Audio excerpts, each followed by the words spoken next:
ዛሬ ደግሞ ለየት ብለንባችኋል። በምን መጪው የረመዳን ወር ነው። ስለዚህ መጪውን የረመዳን ወር እንዴት ማሳለፍ ፈልጋችኋል? በኢባዳ በኢስቲግፋር በአፎትልላ በሰላት ማሳለፋችን ምልክቱን እያሳየን እንገኛለን። እኛም ደግሞ ይሄንን ሰላት እንዴት ነው ኢባዳ ማድረግ ያለባችሁ?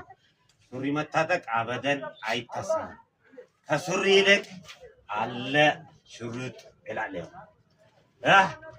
ስለዚህ ቀለል ባለ ሁኔታ እንዲያርጋችሁ ሰላታችሁን ኢባዳችሁን መከተል ትችላላችሁ።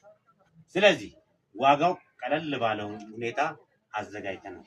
እንዴት አየው? እስኪ ሽሽር በቃ ጀለቢያ በለው በቃ ከጀለቢያ በለው በቃ ማሻአላ ቀለል በቃ ማሻአላ ኦሪጂናል